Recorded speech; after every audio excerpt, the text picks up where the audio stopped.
नबील कबूल साहब, क्या वजह है जिसकी वजह से आपको लग रहा है कि इतनी ज्यादा कंफ्यूजन है लोगों के अंदर के पता ही नहीं इलेक्शन होने नहीं होने? क्या एक दो तीन चीजें जहन में आपके क्या आती हैं जो आपका वोटर कंफ्यूज है? देखिए, मेरे जहन में जो बातें आ रही है कि नवाज शरीफ साहब का जो केस है उसका वर्डिक्ट अभी तक आया नहीं है।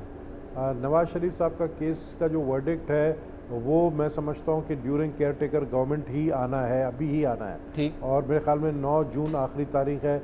उस तक जो है हालात इस तरह पैदा किए जा रहे हैं कि ये जो जलसे जुलूस हो रहे हैं क्या ये पार्टीज़ के बड़े बड़े जलसे जो किए जा रहे हैं, जो लोग जो है कैंडिडेट्स जा रहे हैं, यानी उनको अनसर्टेनिटी पैदा करवाया जा रहा है। ये भी कोई एक प्लान का हिस्सा है। अब ये प्लान किसकी तरफ से है ये मैं नहीं कहूंगा कि ये प्लान जो है माजरत के साथ फैसले। देखिए सर, लोगों का पार्टियों जाना, माजरत के साथ कथा कलामी हो रही है, पार्टियों से लोगों का जाना, जलसे होना, जुलूस होना, रैलीज होना, ये तो इलेक्शनियरिंग का हिस्सा है, आप मुझसे बेहतर जानते हैं। लेकिन अगर निगरान वज़ीर आला का उस डिसाइड ना हो पाना, वो तो सिंध में भी अभी तक डेडलॉक मौजूद है, पंजाब में तो मामला हल हो के खराब हो गया। सिर्फ ये बात नहीं है, नहीं सिर्फ निगरान वज़ीर, देखिए निगरान वज़ीर आला का मैं इशू इतना बड़ा नहीं समझता हूँ। अच्छा। अगर ये राज़ी नहीं होते हैं खोसा साहब के नाम पर तो ये उस पर चला जाएगा, पार्लिमानी कमीशन में जाएगा और 4 दिन के बाद ये अगर उस पर भी राज़ी नहीं होते हैं तो फिर ये इलेक्शन कमीशन को अनाउंस होना है। जो मुझे खदशा है सबसे ज़्यादा वो हाई कोर्ट और सुप्रीम कोर्ट से है कि वो डिसीजन वक्त पे ले। इलेक्शन कमीशन से मुझे खुद इलेक्शन कमीशन से खतरा है, मैं आपको साफ बात बताऊं, मुझे इलेक्शन कमीशन से खुद खतरा है क्योंकि इलेक्शन कमीशन डिले कर रही है। आपको पता है 3 दिन पहले प्रेसिडेंट ने सबरी पे साइन किया, 3 दिन पहले, अभी तक वो शेड्यूल अनाउंस नहीं कर पाए हैं।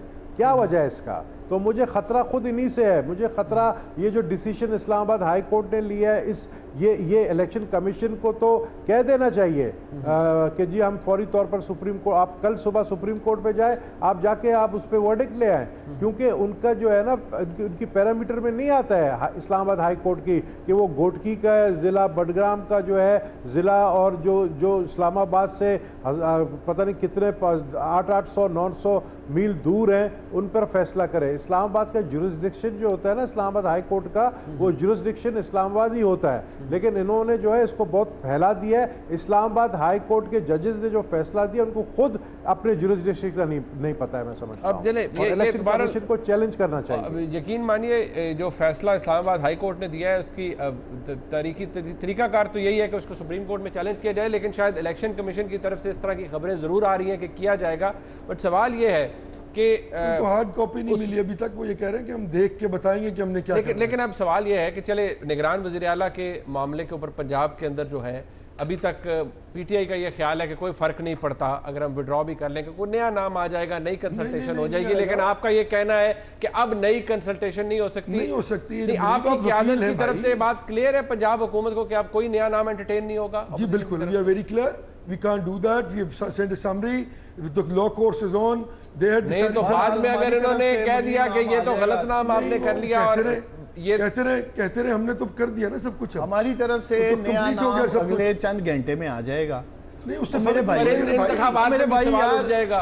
देखो ज़हीम, आप विकेट के दोनों तरफ ना खेलो। क्या आप यहाँ 244 की बातें कर रहे हो? ऐसे ही है ना, 224 की।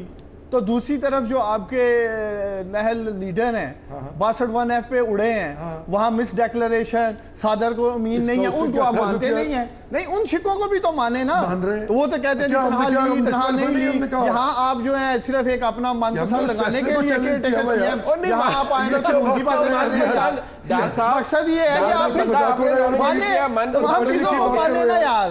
मेरे पास इसका कोई जवाब नहीं भाई, इसलिए कि है ही नहीं।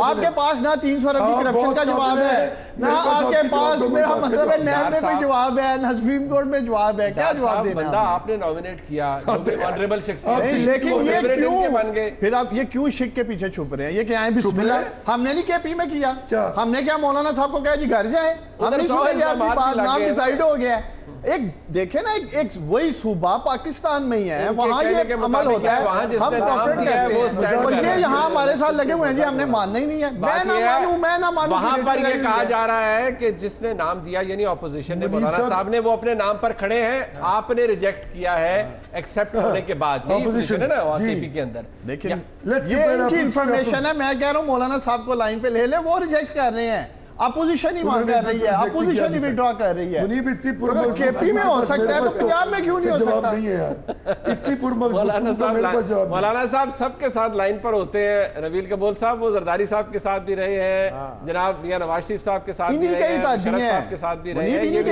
इनको पता होना चाहिए। मौलाना साहब कभी एक मिलके तो चले बार गैर मौजूदगी में क्या बात करनी है, मैंने कहा कभी एक लाइन पे नहीं होते। हाँ चले ठीक है, एक ब्रेक ले लेते हैं यहाँ पर। जब आपने जी आप फरमाइए नबील भाई। नहीं आप बताएं क्या कह रहे थे आप? मैं सिर्फ ये कह रहा था कि ये सारे सूरत हाल को देखने के बाद, वो जैसे एक मर्डर मिस्ट्री मूवीज आप देखते हैं ना कि जी कातिल कौन था, एंड में पता चला कातिल खुद इलेक्शन कमीशन निकल आया।